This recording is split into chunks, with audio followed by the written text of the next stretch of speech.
O podcast que você ouve agora é uma produção da Central 3.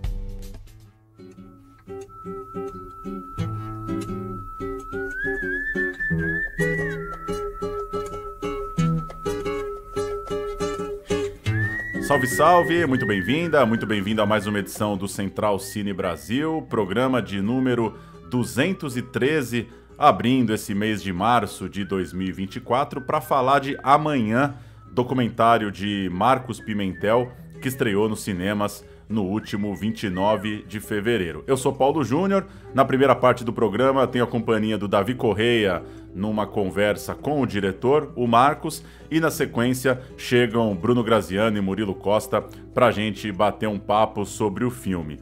Amanhã começa lá em 2002, quando o Marcos resolve registrar crianças de universos sociais bem diferentes em Belo Horizonte, mais especificamente na região da Barragem Santa Lúcia, uma área ali que separa um bairro de classe média alta de um conjunto de favelas, e ele registra aquelas crianças, a interação entre elas, para voltar 20 anos depois, em 2022, portanto, e buscá-las, perceber o que aconteceu com a vida dessas crianças, agora adultas, claro, e um Brasil virado pelo avesso nessas 2 décadas, a vida dessas crianças acontecendo muita coisa, obviamente. O filme do Marcos tem esse olhar para os encontros, para os desencontros desses personagens e também, por consequência, claro, da sociedade brasileira contemporânea. O Marcos é diretor de documentários com mais de uma dezena de filmes lançados nesses últimos 20 anos.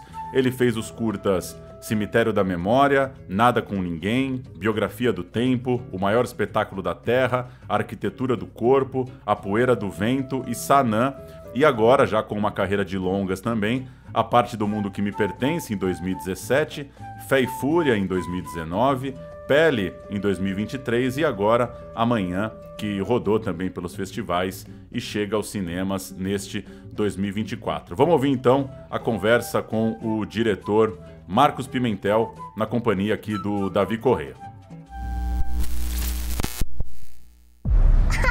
Ai, meu baby. Ai, meu cabelo, só meu cabelo. Eu conheci a Júlia e o Christian em 2002. Você tava. Era como se existisse uma linha invisível que partia a barragem ao meio e separava 2 mundos, favela e bairro. Hoje, essa é a vista da janela do meu quarto. Todos os dias, em algum momento, eu vejo o aglomerado Santa Lúcia, onde filmei as crianças no Morro do Papagaio. Sempre me questionei muito sobre como voltar a filmar essa história 20 anos depois. Uma infância que esses meus filhos tiveram. Se fosse em outro lugar, acho que seria diferente, não sei.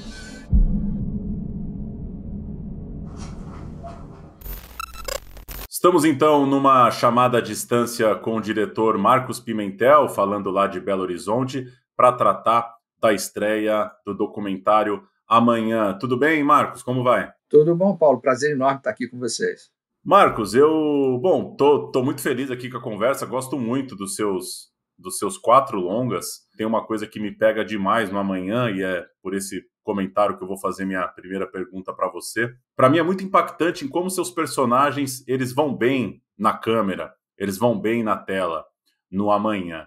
E para quem talvez está ouvindo e está tomando contato com o filme só agora, você então registra essas pessoas quando elas eram crianças, 20 anos depois reencontra essas pessoas adultas, claro. E eu queria que você contasse um pouco sobre esse risco do teu filme, a sua expectativa quando você foi atrás deles, qual que era seu contato inicial ou não, ou se não tinha contato com eles, em que momento que você se deu conta que, tive uma ideia aqui ousada de buscá-los depois de tanto tempo, e beleza, vai dar filme, eu vou ter um filme aqui, porque de fato, para mim, é encantador, é a magia da coisa acontecendo mesmo, perceber que, você voltou lá e você tinha histórias muito impressionantes e pessoas muito interessantes para mostrar para a gente. Olha só, Paulo, eu, ao longo do tempo, né, depois que eu tive esse encontro com eles em 2002, e eu passei 2 finais de semana filmando com esses personagens, visitando a casa deles, visitando os seus espaços, os lugares que eles habitavam, muito também em função da barragem Santa Lúcia, que é uma espécie de polo que irradia toda essa energia ali naquele momento e dividia mundos tão próximos, mas ao mesmo tempo tão distantes. A partir do momento que eu passei esse tempo com eles lá, e esses encontros nunca saíram de mim. Eu fiquei durante muito tempo com aquilo reverberando dentro de mim, repetindo muitas falas e que acabavam sendo repetidas tantas vezes que viravam bordões dos personagens ao longo da filmagem ali.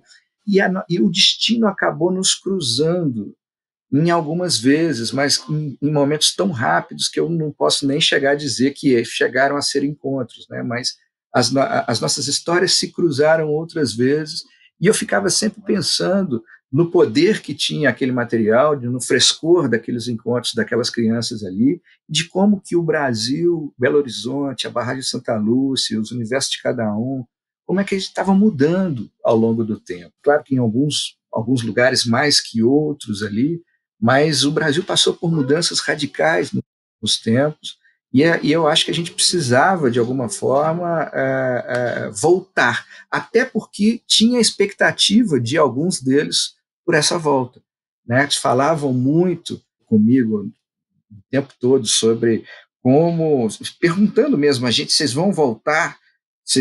Como é que vai ser isso? Vocês vão voltar amanhã? Sabe, quando a gente vai fazer documentário, tem muito disso, você visita as pessoas, passa um tempo com elas e não sabe exatamente como é que vai ser a relação de vocês depois, porque terminou o filme e a vida que segue, né? Você estabelece vínculos muito fortes, porque as trocas são super intensas, mas você não necessariamente vai se tornar amigo daquelas pessoas ou você não vai continuar tendo contato constante com elas. Então, como o Christian é uma criança de 5 anos, naquele momento ali, de 6 anos de idade, vira para mim e pergunta, vocês vão voltar? E eu sabia que não voltaria, sabe? Aquilo ficou batendo na minha cabeça, martelando mesmo ao longo do tempo. E aí vem a vontade de voltar, mas sem ter muita expectativa do que aconteceria, sabe? Eu sabia que a gente ia encontrar um monte de mudança ali, porque o Brasil mudou demais nos últimos tempos. Mas o que encontrar realmente, eu não alimentei, sabe, essa expectativa. Eu fui muito aberto e também disposto a tentar fazer um filme com o que eu encontrasse ali, sabe? Eu acho que eu tinha uma ideia, né? Tinha um dispositivo que tinha funcionado em 2002, mas quando eu volto 20 anos depois, a intenção era voltar a praticar esse dispositivo, mas também estando aberto. E aconteceu que a história dá várias voltas, né, tantas voltas, que em alguns momentos parece uma montanha mesmo, e a gente vai se adequando e fazendo o que é possível de fazer ali. Oi, Marcos, tudo bem? Davi falando aqui. Beleza, Davi, tudo certo.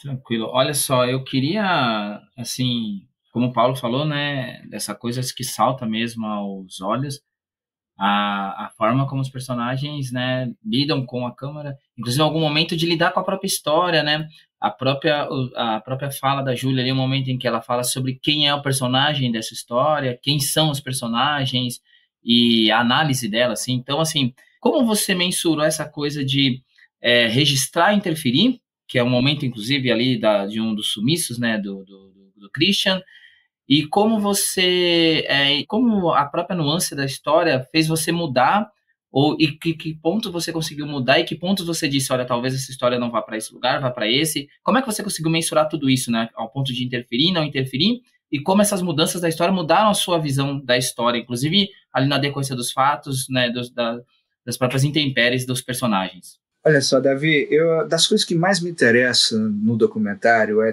é sempre voltar para casa com um filme que eu não concebi.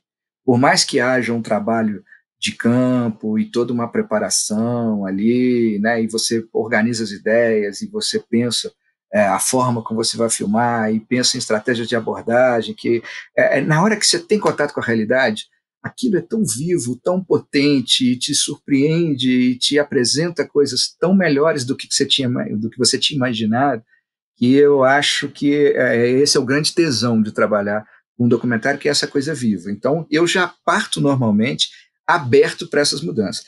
mas eu não tenho também a menor dúvida, apesar de ser um cara que foge de verdades absolutas, eu acredito que talvez Amanhã tenha sido o filme que mais me ensinou sobre o processo de realização de um documentário e que mais me fez refletir sobre a função de um documentarista e tudo que está envolvido entre o contato meu com os personagens, com os elementos da história. Quando você fala essa frase que você traz da Júlia, que é uma frase super lúcida dela, uma reflexão onde ela chega e diz que o filme, na verdade, acha que nem é sobre ela e o irmão dela, né? Que ela acredita que eles são até figurantes, que o filme fala sobre a sociedade. Me assombrava a consciência que a Júlia tinha, e era muito bonito ir descobrindo isso à medida que o filme ia sendo feito, porque é um filme onde eu me assumo como personagem e começo a expor todas as fragilidades da própria história, todas as fragilidades dos dispositivos criados e como que os muitos obstáculos que a gente foi encontrando na dinâmica de produção do filme e no contato com os personagens, como é que a gente ia tendo que tomar decisões rápidas e mudar o curso do filme. Né? O tempo todo eu estava desesperado, acreditando que a história não aconteceria. Para mim era muito claro que, por mais que eu tivesse uma abertura e que a gente estivesse aberto para construir um filme com aquilo que os personagens nos apresentassem, era uma história que eu acreditava que não suportava tantas ausências e tantas instabilidades. Né? A personalidade da Júlia e do Christian, e essa loucura de aparece, desaparece, vou fazer parte, não vou fazer parte, quero ou não quero, some um, aparece outro, marca com a gente não chega, né? Tudo aquilo ia mexendo bastante com a gente, né? Porque a gente sabe que os orçamentos são finitos, que eu não posso ficar filmando ad eterno um material ali, por menor que fosse a equipe que estivesse trabalhando comigo, mas a gente está na rua, e quando você está na rua, o taxímetro está girando ali, né?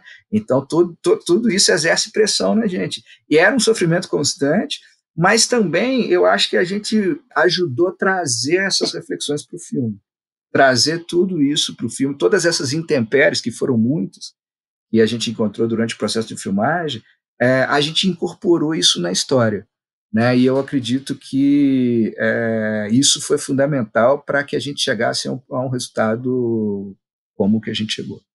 E, Marcos, obviamente a transformação política brasileira, e aí estou falando do ponto de vista mais institucional mesmo, macropolítica, eleições, presidente da República, coisa e tal, obviamente isso está perpassando ali o filme. Queria saber como que você lidou com isso de forma, digamos, mais objetiva, porque você se coloca no filme nesse sentido.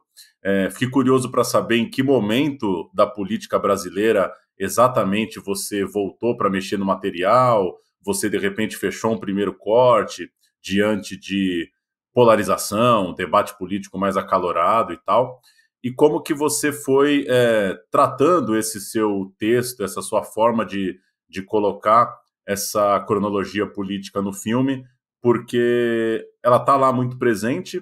O seu filme é um retrato da transformação brasileira em 2 décadas, mas está de forma muito sutil e está de forma muito bem relacionada, assim, né, pro meu gosto, porque eu acredito que é uma direção sensível de um documentário. Acho que está muito bem resolvido em colocar isso de acordo e diante da vida dos personagens, né?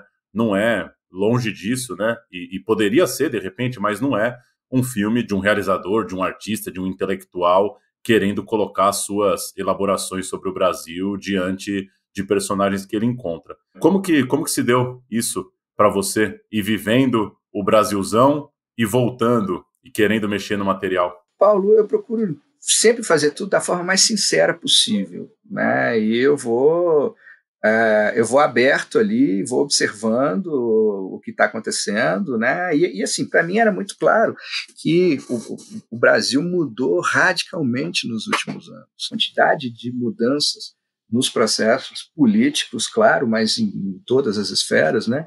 A gente se modificou bastante nos últimos tempos. E aí, quando eu resolvo voltar, primeiro assim, eu queria acreditar na passagem do tempo para que já pudesse ser perceptível a mudança física dos personagens, mas também a paisagem dos lugares que eles habitam, né? A paisagem do morro, a paisagem da barragem, a paisagem de Belo Horizonte, dos bairros próximos ali, né? Que a gente pudesse sentir e também medir, mensurar em que medida as diferenças sociais da nossa cidade, das cidades que a gente habita mostram isso, sabe? Porque é muito claro que uma história que é onde a gente, desde o primeiro momento, aborda universos tão diferentes, e que apesar de serem tão próximos ali, eles são radicalmente opostos em termos de oportunidade, né, em termos de fragilidades mesmo, até mesmo de construção da casa. Né? A gente está falando ali de uma metade da cidade que não tem que se preocupar com um monte de coisa e de outra que tem que se preocupar cotidianamente. Né? E o filme, eu acho que ele é um filme político, como a política está em tudo que a gente realiza, né? Qualquer pessoa, tudo é político, não estou nem falando dos meus filmes especificamente, mas né, a política está presente em tudo, em tudo que existe, mas eu acredito que essa história especificamente sempre teve esse viés, né? Porque, olha, só da gente pensar em termos da desapropriação, olha o que acontece com uma casa, olha em quais áreas acontecem desapropriações nas cidades de hoje, né? A gente só desapropria casa de pobre. Né? Aqui, os bairros, aqui em Belo Horizonte, isso é bastante claro, que a gente tem um bairro que chama Mangabeiras, que já está dentro de uma área de preservação ambiental da Serra do Curral, que envolve uma parte da cidade ali, onde só tem mansões e ninguém desapropria nada, é uma área de invasão total, mas quem é que vai tirar ali? A gente tem ali grandes empresários, políticos, desembargadores, né? Ninguém tira dali. Agora, olha o que se faz nas áreas de vulnerabilidade social da cidade. Então, infelizmente, é tudo muito desigual. E isso reverbera completamente na vida das pessoas. E em termos de opiniões políticas ali também, eu acho que assim, a história tem um recorte muito claro, 2002 a 2022. Né? Isso, 2002 é a chegada do Lula na presidência pela primeira vez, 2022 é a volta dele. Quando a gente retoma para filmar, a gente não tinha acontecido a eleição ainda, né? O Christian até fala algumas coisas ali, vai revelando suas preferências, né? Enquanto está fabulando sobre o que pode ter acontecido com o personagem que eles tiveram contato na infância, mas é lógico que isso influencia muito, influencia também na população que recebeu apoio desses governos, enquanto estava no poder ali. Né? Então, por isso, a paisagem do morro mudou radicalmente ao longo desse tempo, porque o país experimentou governos que se preocupou com distribuição de renda e criou uma série de programas que fizeram muita diferença para essas populações que habitam essas áreas, né? A quantidade de eletrodomésticos, né? Nas casas, a forma como isso vai mudando, né? E a gente vai percebendo isso na própria fala dos personagens e nos espaços que eles vão nos apresentando como suas casas ali. Agora, uma coisa que é 2002 a 2022 também é a Copa do Mundo. Olha as transformações da camisa da seleção brasileira que tinha um significado em 2002 e tem outro completamente diferente em 2022. Então, o que a gente fez foi nunca tratar de impor nada e nem de ter uma tese ali para defender, e sim ir buscando na história elementos que, de uma forma sincera, iam deixando transparecer estas mudanças dentro da esfera política também. Marcos, inclusive, com relação a isso, é engraçado, porque em vários momentos eu me peguei vendo as imagens de 2002 e a gente olhava a camisa da seleção brasileira e, por um momento, esquecia que a gente estava vendo uma época de Copa do Mundo. Aí pensava que era a camiseta de quem prefere, né, um lado. E é louco como... acho que, não sei se foi intencional, e deixar essas imagens em alguns momentos em que o off ou a situação estava falando da atualidade. Então, eu acho que, assim, para quem vê, chega a dar até um jogo semiótico ali com relação a esses símbolos, assim. E aí, disso me vem a minha pergunta, porque um dos momentos, para mim, mais tocantes é com relação à ida ao shopping, né, lá em 2002. E que, como em 2022 a gente não teria uma ressignificação dessa situação, ela aconteceria novamente. E aí, inclusive, você deixa claro ali que ela não se tocou do que aconteceu. E aí depois você vê uma Júlia lá na frente extremamente consciente, quando ela tem a fala sobre o Zé Tomás, do papel do que é covarde e não ser covarde. E eu queria saber, assim, em que momento vocês conversaram sobre isso? Vocês discutiram isso? Você discutiu isso com ela? Ou você apontou isso depois, assim? Você chegou a ter esse debate com eles, assim, a conversar? Eles chegaram a trocar com você essa experiência, assim, discutir essas coisas? Ou não, assim? Ou você simplesmente, ao papo deles ali, você não se tocou, você não chegou a ter contato com eles? Eu tenho muita curiosidade quanto a isso, assim, sobre esse bastidor. Olha só, Davi, todo meu contato com eles foi filmado, né? A gente não foi um filme onde eu procurei trabalhar questões com eles ou fazer uma espécie de pesquisa aprofundando algumas coisas, né? Eu não tive contato com eles ao longo desses 20 anos, tirando o que eu vou colocando ali, que eu não posso nem chamar de encontros, foram pequenos instantes em que a minha história do Christian se cruzaram várias vezes ao longo desse tempo. E eu fui descobrindo, enquanto a gente começava a filmar, eu ia descobrindo muitas coisas, como, por exemplo, que eu estava registrando uma família que praticamente não tinha registros da infância, né? E aí até aumentava muito a minha responsabilidade, porque tudo que tinha registrado da infância dele estava naquelas horas de material filmado em 2002 e no albinho de fotos que eu guardei das filmagens, né? Então era muito louco, e também tem a ver com isso de devolver a imagem para pessoas que foram privadas dela durante muito tempo, né? E de mostrar como é que era eles tendo contato com esse material nos dias de hoje. Então era muito um filme de descobertas constantes, né? E que iam apontando esses caminhos, sabe? Essa parte que você fala do shopping, né? Eu acho que é extremamente significativo, né? São espaços que estão construídos, né? Estão pensados desde o início para expulsar populações menos privilegiadas da cidade, né? Praticamente como não são bem-vindos. Olha a quantidade de coisas que a gente vê na mídia hoje em dia, como quando tem rolezinho de galera da quebrada dentro de shopping, o desespero que é, comerciante fechando porta, segurança, chama a polícia, na mesma hora, sabe? Tipo assim, as pessoas só estão andando ali, mas elas não podem, não são espaços feitos para pessoas dessa classe social, sabe? É absurdo essa jogada. Agora, nos dias de hoje, a gente consegue mostrar também outras linhas imaginárias que perduram na nossa sociedade, outras barreiras invisíveis que perduram, como, por exemplo, transporte aplicativo. A Cristiana vai falando isso, você chama o Uber e ele não sobe o morro, não sobe favela, não sobe comunidade. Não vai, não adianta subir, tem que descer para pedir lá embaixo, se você estiver em casa, porque ele não vai subir. Ou em determinada hora da noite, o cara não aceita a viagem se vier daquela região, sabe? Como a Cristiana vai colocando, que quando chama, às vezes está fazendo supermercado, chega e o motorista bate o olho nela pela área que é, a cor da pele dela e a forma como ela está vestida, o cara já sabe para onde que ela vai e finge que não é ela. E ela está vendo ali que o cara está passando por ela e está fingindo que não é ele que estava procurando, sabe? Então, é muito cruel, né? Essas cidades que a gente produziu, essa sociedade que a gente produziu, é muito desigual, né? E a gente encontrou uma história que, de uma forma sincera, vai apresentando muitos desses encontros e desencontros da sociedade brasileira contemporânea. E, Marcos, queria te ouvir um pouco sobre sua relação ética com o documentário, a sua responsabilidade com seus filmes. Você me parece, assistindo seus filmes, alguém muito, muito cuidadoso, muito, muito responsável, de fato, com as histórias que você está tratando.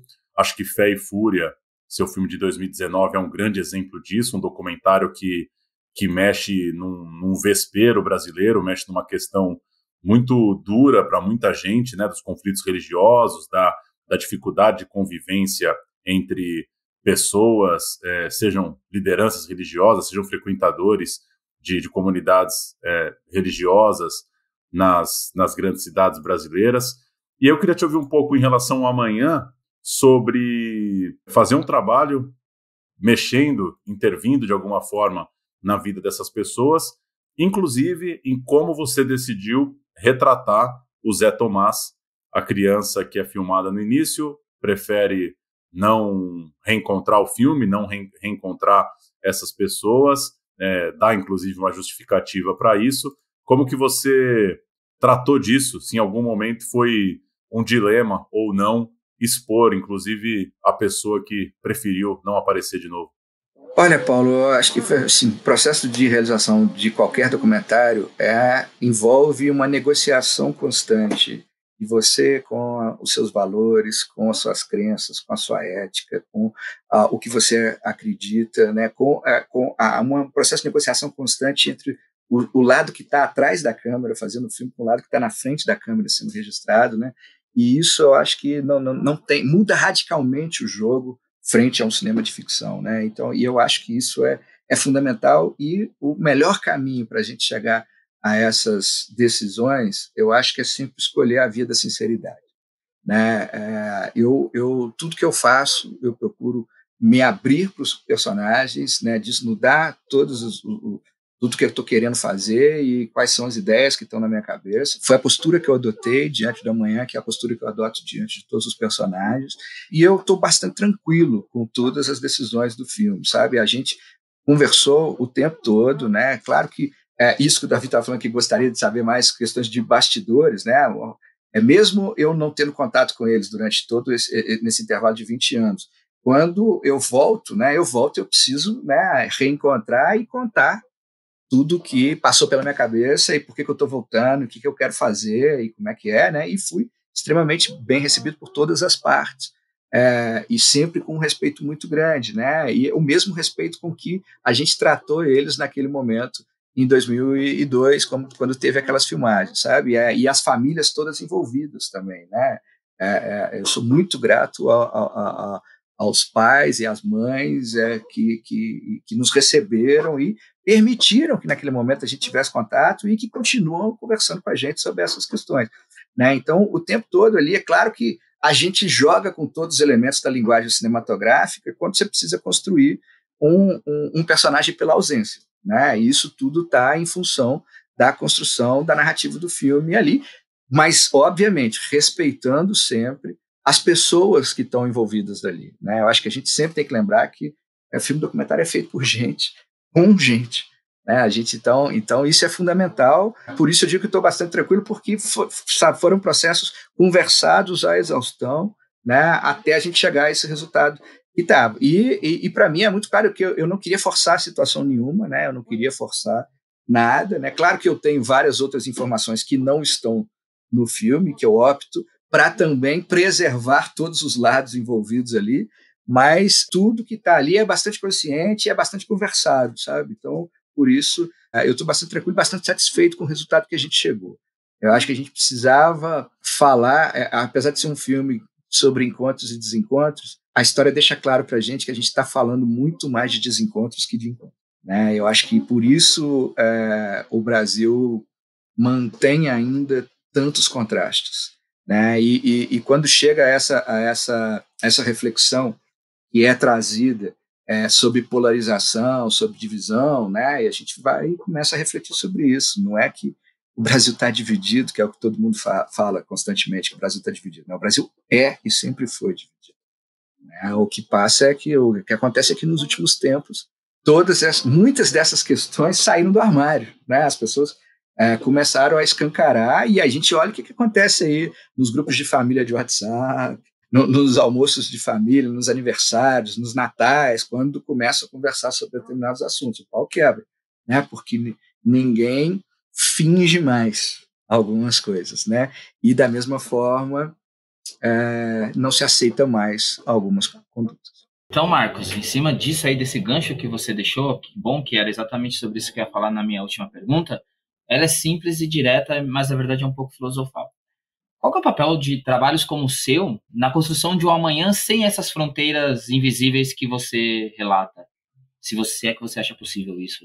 Olha, Davi, eu acho que filmes como Amanhã nos convidam a pensar em qual modelo de sociedade a gente quer para a gente. Qual modelo de cidade a gente quer para a gente também, sabe? Eu acho que a questão da sociedade é mais forte ainda, mas a questão da cidade, do urbanismo, está muito presente também. Essas cidades inchadas e extremamente desiguais, ao meu ver, deram errado, na minha modesta opinião, sabe? A gente precisa repensar a forma de ocupar as cidades, a forma de estruturar o espaço urbano, e principalmente essa história que a mim me assombra, que tudo isso que a gente discute e pensa ao assistir amanhã vem da barragem Santa Lúcia, que é uma barragem artificial construída para tentar resolver um problema de inundação de um córrego que passa embaixo da Avenida Presidente de Moraes, que bordeia ali o lago, né? E aí eles constroem aquela barragem que é criado para ser um espaço de convivência. Só que, como tem mundos tão diferentes ali perto, durante muito tempo essas pessoas optam por não conviver e fingir que não existe quem está na sua frente ali. Então, é uma história que fala muito desse jogo visibilidade e invisibilidade. O que é visível, o que é invisível dentro da nossa sociedade, dessas linhas imaginárias, invisíveis que existem aí. E isso tudo nasceu de um espaço que foi pensado para ser de convivência, mas que as pessoas envolvidas não arcaram de conviver com o que era diferente naquele momento ali. E hoje em dia, claro que mudou, claro que hoje em dia não tem mais o meia-lua. A caminhada é completa. Mas ainda assim, várias outras linhas invisíveis perduram na nossa sociedade, como shopping center, como transporte por aplicativo, né, como o racismo, que é a grande ferida não sanada da nossa sociedade, né, como esses pensamentos e essa polarização que o filme convida a essa reflexão que não é de agora, só que agora todo mundo se mostra, né, mas não é só de agora essa questão, né, esse embate entre uma postura mais conservadora e uma postura mais progressista está aí há décadas, né, e influencia a vida de todos nós. Então, eu acho que o papel desse filme é isso, é convidar a reflexão sobre o modelo de sociedade que a gente quer para a gente. Sem apontar nenhuma resposta, né, só tentando convidar o espectador para conversar sobre isso. Eu acho que um grande passo é a gente topar conversar com quem é diferente, com quem pensa diferente, ou com quem tem história e trajetórias diferente da nossa, né? O grande valor da cultura brasileira nesse país gigante está na nossa diversidade, na pluralidade de manifestações, né? E eu acho que é aí que reside a alegria, a felicidade e as respostas para tudo que a gente precisa buscar. Maravilha. Eu tenho uma última coisinha só, Marcos, só uma curiosidade mesmo, se você pudesse compartilhar um pouco do trabalho de montagem, a montagem assinada pelo Ivan Morales Jr., que você poderia falar sobre o processo de vocês, se você é um diretor que curte escrever um roteiro de montagem, se você deu o material bruto na mão do Ivan e ele enxugou ali, fez um corte inicial a partir de um olhar dele. Contasse um pouco pra gente, porque acho que o filme é muito redondo, tem um mérito da montagem também de conseguir organizar e criar toda essa história que a gente está conversando aqui. Olha, eu trabalho com o Ivan há 20 anos, é um prazer gigante construir essas histórias junto com ele.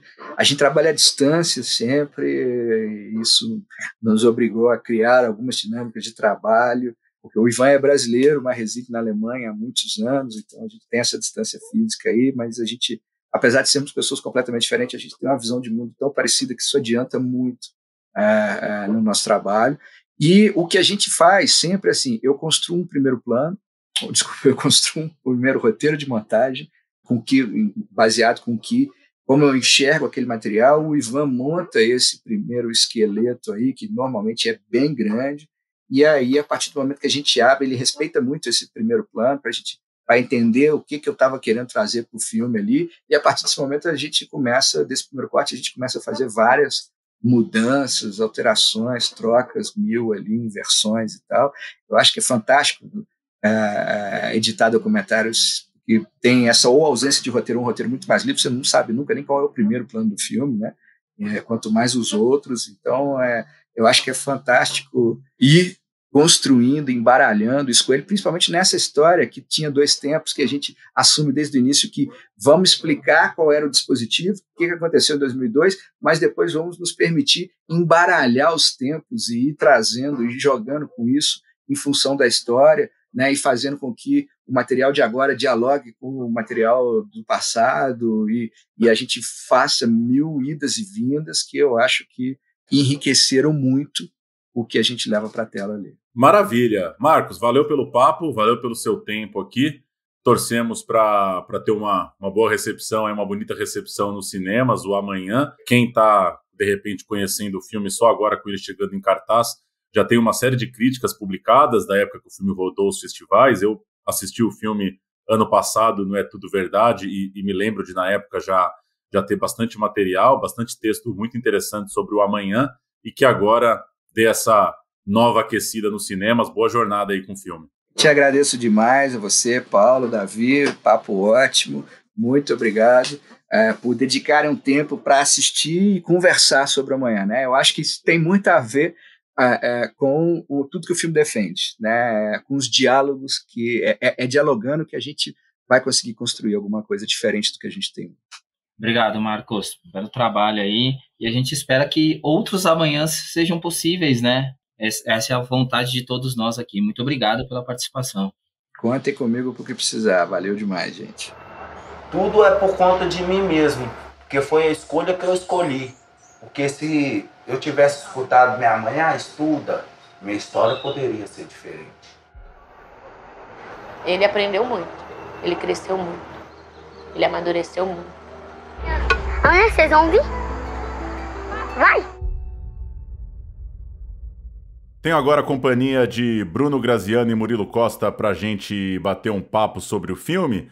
Que tal, senhores? Amanhã, como que bateu por aí? Eu começo puxando um primeiro papo, que é uma coisa que eu gosto demais do filme, que é logo o começo do filme, a forma com que o Marcos consegue dirigir essa relação dos personagens com as imagens, com eles se olhando na tela 20 anos depois. Como eu disse na conversa com o diretor, acho que é muito impactante, né? Para mim foi muito impactante ver como os personagens reagiram à câmera, como eles vão crescendo no filme, porque é um filme arriscado, obviamente, ele poderia voltar e não encontrar necessariamente esse filme, mas acho que os personagens de Amanhã crescem demais na tela nesse reencontro. Que tal? O que vocês acharam pra gente começar o papo aí sobre o Amanhã? Olha, eu gostei bastante do filme, e até pensando nesse início que você cita, é uma coisa muito legal, que ele mostra as imagens das crianças ali na barragem, na certa precariedade que elas tinham na vida naquele momento, e depois corta para elas assistindo as imagens de si mesmas e para a mãe olhando também, né? E uma coisa que me chamou a atenção foi a mãe muito preocupada, né? Muito chateada com as condições de vida daquele momento, falando, poxa, a gente era muito pobre, tudo meio abandonado, nossa. E aí você passa para as crianças, agora adultas, se olhando, né?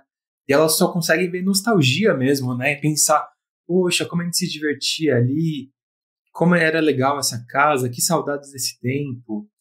Essa diferença nos olhares é muito marcante, assim, e ao longo do filme ela volta a aparecer algumas vezes, assim, né? O filme, acho que em vários momentos como esse, ele foge um pouco desse óbvio de só mostrar a precariedade, por exemplo, né? E ele consegue aprofundar mais nesses personagens, nas vidas que eles levaram, nos caminhos que eles construíram. E tem até um paralelo legal, um filme que eu, por coincidência, estava revendo esses tempos, que é o The Up Series, né, do Michael Apted, um filme inglês que começa com crianças aos 7 anos, em vários tipos de escola inglesas, da escola mais simples à escola mais elitizada, e de 7 em 7 anos ele revisita esses personagens, dos 7 aos 63. Então é uma série muito, muito interessante, assim, intrigante de ver, e a gente tem esse paralelo brasileiro aí com o Amanhã, né? Sempre muito interessante ver esse retorno ao mesmo lugar, né? Porque tudo quebra as expectativas, por mais que você espere que as coisas vão para um lado, vão para o outro, que você tente criar ideias pré-concebidas, a vida sempre surpreende, né? Caro Paulo e caro Murilo, eu acho que o Marcos fez o seu cabra marcado para morrer, né? De certa forma, essa insistência, né? Essa garra de finalizar um filme como esse, não só de retomar as imagens e retomar os personagens 20 anos depois, mas de percorrer essa segunda etapa com todas as dificuldades apresentadas, né? O que eu mais gostei no filme foi que ele é muito claro nas regras que ele se propôs a realizar, né? É um filme que conta os percalços da própria realização do filme e apresenta eles de forma narrativa. Tem que ter um certo desprendimento, né, para aceitar essa condição de frustração, né, como realizador, eu acredito, e ao mesmo tempo que a gente acredita nos personagens, né? Quer dizer, eu acreditei piamente, assim, na verdade daqueles irmãos, na verdade daquela mãe e na verdade deles e do outro personagem enquanto crianças, né? Na verdade mesmo, o que eu mais gostei do filme é o que o filme coloca, o que a produção do filme coloca como uma certa não naturalidade, né? A proposta que a produção colocou no filme das ações que não são reais, que não aconteceriam na vida real se não fosse a produção do filme, né? Isso é uma discussão ética de documentário que dá muito pano para manga e que muitas pessoas defendem de que não, né? De que o espaço entre o realizador e o assunto ele tem uma barreira que tem que ser respeitada. Eu respeito esse modo de ver, mas eu não compactuo, assim. Eu gosto realmente quando a coisa se mistura. Eu acho que isso dá uma bossa para o filme, sobretudo da metade para frente. Quer dizer, vê-se ali que eles estão todos à vontade com a equipe de filmagem, a equipe de filmagem se transforma dentro do assunto e dentro do lugar, e eu acho que isso traz para o documentário, além de uma alma, um dinamismo e uma certa graça, né? Agora, é um filme que tem certas polêmicas, né? Até da maneira como ele é conduzido. Como é que vocês perceberam aí essa condução original? Pois é, acho que a principal questão é a busca desses personagens, né? Ele registra 3 crianças, 2 dessas pessoas estão no filme, o terceiro não tá, prefere não participar do filme. E aí, primeiro, assim, para entrar nesse assunto, eu acho que o filme tem uma certa... Eu concordo com você, a feitura do filme tá colocada no filme de um jeito que funciona demais, assim. Eu acho que o filme podia se tornar meio hermético, meio metalinguístico demais, meio, né, um exercício de documentário demais. E acho que ele não se torna isso, acho que ele tem uma força de filme, tem uma densidade de filme, assim, a gente mergulha de fato na história e na presença do diretor ali na busca por essa história. Então acho que começaria destacando isso. O filme tem uma certa instabilidade desse risco, né? Essa busca que é muito incerta no documentário, né? Você não tem certeza de início no que vai dar o seu filme. Eu acho que isso é muito bom. Tem textura, né? Tem esse clima, né? A gente vai atrás dessas pessoas junto com o diretor. Agora, pegando um pouco isso que você traz, né? Até o Marcos falou um pouco sobre isso na conversa há pouco. Me parece que é a escolha mais delicada do filme, porque enquanto realizador você precisa, né, em tese você precisa respeitar as escolhas das pessoas de estarem ou não no seu filme, e à medida que a ausência de um personagem se torna também uma história no filme, e acho que ele não tinha como fugir disso, né, o mais interessante é pensar esse jogo, esse respeito, esse jogo ético sobre como tratá-lo. Eu te diria que o Marcos, acho que ele fez um filme corajoso, pro meu gosto, né, pra minha leitura, depois quero saber de vocês. Eu acho que ele tensiona isso até onde dá, usa, de certa forma, o personagem, o Zé Tomás, o personagem que prefere não participar do filme, para encorpar a tese dele sobre um Brasil polarizado, então tem uma direção muito presente no filme, ao mesmo tempo que gera esse ruído, e aí que eu acho que é a delícia do filme de fato, porque o filme é arriscado, né? O filme não é uma bolinha de segurança, os personagens não estão no controle do diretor, né? Pro meu gosto, eu acho que ele vai até onde dava para ir e gera um ruído que me parece que é um ruído que faz bem pro filme. Para mim não chegou a se tornar um incômodo, ainda que eu, no lugar dele, eu não sei que decisão que eu tomaria, porque eu acho que o Marcos fez um filme que ele tem responsabilidade, né?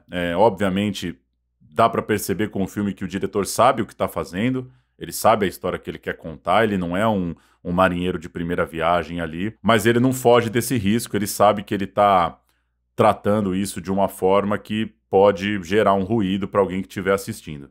Realmente essa questão é bem delicada no filme, e o que eu achei intrigante, assim, é que ao dizer sobre o Zé Tomás que não quis participar, ele diz que o silêncio diz muito, o silêncio revela um lado. O silêncio diria muito também se ele não tivesse interferido ali. Eu acho que a gente teria formado o juízo que ele quer que a gente forme por conta própria, assim, né? Sem isso precisar estar na narração do filme, sem que isso precisasse ser colocado pelo diretor. E, por outro lado, o próprio fato dele ter feito questão de colocar isso diz muito sobre o país em que a gente vive, o momento que a gente vive, né? O Kleber Mendonça gosta de brincar que as ficções são os melhores documentários, mas então os documentários são os melhores estudos sociológicos, né? Porque eles registram não só a estética, a memória material de um país, de um momento, mas também o clima, o pensamento vigente. E acho que daqui a 20 anos, quando as pessoas voltarem para assistir esse filme, vai estar muito marcada ali a polarização extrema do país, realmente, em que o diretor sentia que ele era obrigado a dar uma chamada dessas em um personagem, né? De certa maneira, cruzar um limite ético ali para mostrar realmente uma posição. Então isso acaba fazendo parte do filme, né? Do momento em que ele tá colocado. E, de qualquer forma, o filme com certeza é melhor sem o Zé Tomás, né? Porque o que poderia virar uma mera comparação entre mundos, contrastes, distâncias sociais, acaba ganhando na profundidade do retrato dos dois personagens que ele consegue acompanhar mais de perto e que são, muito provavelmente, mais interessantes, né? Tem vidas mais conturbadas, com idas e vindas, também chegam a desistir do filme, mas depois voltam. Então, assim, a questão de estar no filme não é fácil para ninguém ali. Os dois personagens que aparecem também chegam a desistir, chegam a falar que não querem. Não é uma questão fácil mesmo. Um filme histórico, né? No sentido de que foi feito através da providência do diretor de tomar as decisões a partir do acaso, né? E ele podia desistir, ele podia seguir, ele tomou muitas decisões, né, na feitura desse filme. Isso realmente é muito curioso. Esse filme me lembra um pouco o cinema documental do começo dos anos 2000, justamente no momento no qual ele começou a ser feito, né? E no momento que eu, particularmente, assisti muito filme documentário no cinema. Ele tem uma certa, não sei, é um certo tempo e uma certa busca que eu acredito que morre hoje em dia um pouquinho no cinema documental, que é um cinema de muitas certezas e de muitas teses, e esse é um filme total de incerteza e de risco, né, como já foi falado. Agora, essa questão histórica realmente me pegou, eu achei muito curioso, né, eu acho que deve ter passado pela cabeça do Marcos realmente esse marco cravado, né, 2002 e 2022, né, duas eleições muito chaves aí para a história do país, e de certa forma ligadas por um personagem político, e ao mesmo tempo essas duas décadas são divididas praticamente em duas, né? Até 2012 e depois de 2013. E como as transformações elas são complexas, né? Me veio vários pensamentos sociológicos, né? Quer dizer, a vida melhorou muito, mas melhorou também entre aspas, né? Assim, melhorou de uma certa condição básica, mas a condição psicológica também, ela não é um consenso, né? E isso tá no filme, né? Momentos que a mãe fala que acha que a filha já educou os netos de forma melhor e que a vida está prosperando de certa forma e que ela deseja que, se não os filhos, que os netos sejam diplomados, né? Quer dizer, a transformação às vezes não é tão rápida, mas ela está acontecendo, né? Isso eu acho que o filme é muito bem sucedido. Agora, existe também um certo incômodo, talvez pela proximidade das situações políticas, de colocar ali a polarização no filme. Ela não é gratuita, ela faz um sentido ali, mas se eu tiver que colocar uma crítica no filme, eu criticaria esse momento. E para mim o trunfo, o melhor momento, deixando mais exposto o que eu falei no primeiro comentário, é o momento do parque de diversões, que certamente foi a produção que proporcionou ali, e naquele momento onde o sonho entra na tela, onde a inocência entra na tela, foi o momento onde a minha atenção racional ela se transmutou numa emoção ali, e ali eu realmente o filme me ganhou. Realmente tem essa questão que o Graziano colocou de que o filme interfere, né? E isso eu também vejo como um trunfo, né? Você não só querer ser a mosca ali na parede, você provocar as coisas, né? Trazer essas pessoas para perto e meio que ver o que vai dar, assim, né? E a gente falou agora sobre os momentos políticos. O filme realmente ele foge do óbvio em vários momentos, mesmo quando ele tenta puxar um pouco essa questão, porque, por exemplo, as pessoas ali que moravam na favela, elas são realocadas, em tese, por uma questão de progresso, para apartamentos arrumadinhos, né? E elas criticam isso, não gostam, acham que foi um retrocesso, olham com tristeza essa mudança, né? Desconfiados dessa vida nova que eles ganharam. Porque o prédio novo representa também a perda de amigos e do senso de comunidade, e a cidadania que eles ganham naquele momento vem com o boleto junto, né? Vem com a conta de gás, a conta de luz, o imposto. Então, mesmo se a gente pensar assim, pô, pega ali 2002, o boom do Brasil, o que aconteceu com eles depois desse progresso, também é uma coisa questionável, né?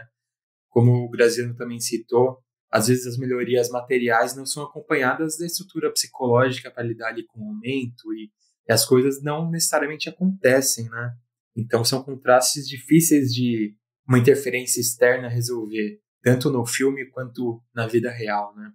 E tem essa relação entre o que é a macropolítica de fato e o que é a política nas pequenas coisas ali do dia a dia, né? Por exemplo, quando a mãe, por exemplo, comenta algo, se eu tivesse tido mais ajuda, né, para cuidar do filho, o caminho dele podia ter sido diferente. Então, quando ela está falando disso, ela está falando de poder público, né? Talvez de uma escola de melhor qualidade, de uma condição que ela pudesse estar mais próxima do filho e tal. Então, acho que no exemplo deles se manifesta nessa política mais local, ainda que o grande subtexto do filme ali, claro, está diante de, né, uma política num sentido mais amplo, mesmo que ele não entre de cabeça numa questão de presidência da República ou coisa do tipo. E uma coisa que eu acabei não falando, talvez de forma mais explícita, assim, sobre essa ausência do terceiro personagem, é que até os personagens que estão no filme, eles estão meio saindo, né? Então eu acho que não tinha muito como essa busca ser de outra forma, assim, né? Pensando aqui, né? Não consigo imaginar muito outra forma do diretor fazer essa busca, e eu acho que a gente é levado por essa busca, assim. Eu me senti transportado por essa busca, e essa coisa meio de, a qualquer momento, a história poder abandonar o filme, ela é muito cativante, assim, enquanto espectador, porque, de fato, demora um certo tempo no filme para você ter certeza que aquilo vai dar conta, né? Que essas pessoas vão participar de fato e que você vai conseguir costurar uma história. Eu gostei demais, assim, do Amanhã. Achei que nesses limites, assim, sobre o que fazer, né? O que fazer o documentário em campo, o que fazer com as imagens de arquivo. Acho que todo jovem realizador já pensou em sair filmando alguma coisa ali próximo da casa dele para ir acompanhando aquilo ao longo do tempo. Acho que tem vários dilemas aí da feitura do documentário que o Marcos consegue matar no peito, colocar no chão e conseguir fazer um filme que fosse um filme de fato, né?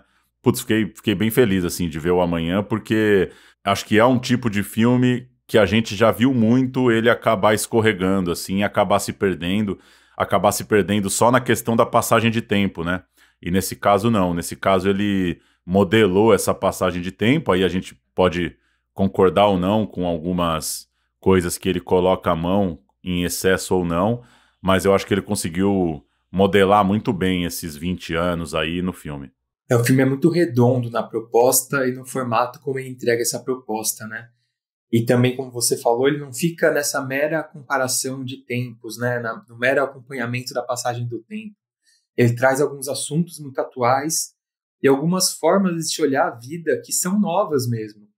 Porque o filme começa 20 anos atrás e agora, mais recentemente, ele tem uma coisa que é até meio rara assim, no cinema documentário, mas que me pegou, que eu achei muito interessante e que é totalmente do mundo de hoje, que ele tem os personagens olhando as redes sociais e stalkeando ali, né, o Zé Tomás, stalkeando uma figura ali que pode ser o pai deles, e tentando supor como é a vida dessas pessoas, o que elas fazem, o que elas estão vivendo, o que elas estão pensando. Que, caramba, isso é um tema muito atual, né, que não existia 20 anos atrás. As pessoas sumiam da sua vida, por exemplo, viajavam, você terminava um namoro, você terminava uma amizade, o pai abandonava, e elas desapareciam meio que do mundo. E hoje em dia tudo vira meio que um espectro, um fantasma que fica rondando as redes sociais, né? Que você consegue acompanhar, que você não esquece, que você tem comparações, receios, ansiedades quanto àquilo, né? Acho que isso também é um acerto porque é uma coisa muito nova dos últimos anos mesmo e que ele consegue jogar no filme de um jeito bem orgânico, assim. Boa, só para fechar da minha parte aqui, pelo menos, deixar a recomendação para quem quiser ir atrás dos outros filmes do Marcos Pimentel. Fé e Fúria é um filme que eu gostei bastante, assim. Ele está disponível, inclusive, para locação na plataforma Embaúba Play. Ele vai abordar os conflitos religiosos em subúrbios, em favelas, em periferias, tanto no Rio de Janeiro quanto em Belo Horizonte. E acho que é um olhar bem interessante do Marcos. E o filme mais recente dele, que passou no É Tudo Verdade de ano passado, retrasado no caso, 2022, é o Pele, que aí é um filme muito mais de observação, muito mais sensorial, que ele vai atrás de captar os grafites, as pichações, os símbolos às vezes esquisitos, coisas que a gente não entende pelas paredes, outras palavras de ordem um pouco mais claras e tal. Ele vai mostrar, de certa forma, como que as cidades brasileiras podem ser contadas também a partir dos desenhos e das imagens na parede. Acho que vem construindo uma carreira aí com um olhar bem interessante. O Marcos, fica a recomendação também de 2 dos seus filmes um pouco mais recentes, para além do Amanhã, que está aí em cartaz. Mais alguma, senhores? Um comentário final aí sobre o Amanhã? Por um acaso, essa semana voltou a circular nas redes sociais uma imagem muito marcante, que também é bem antiga, acho que tem mais de 10 anos, de um prédio de alto padrão, com sacadas enormes, até algumas sacadas com piscina, acho que no Morumbi, com vista para o Paraisópolis. E as pessoas retomaram aquela imagem antiga e estão mostrando a imagem desse prédio hoje. E o prédio está abandonado, as sacadas rachadas, tudo mal cuidado.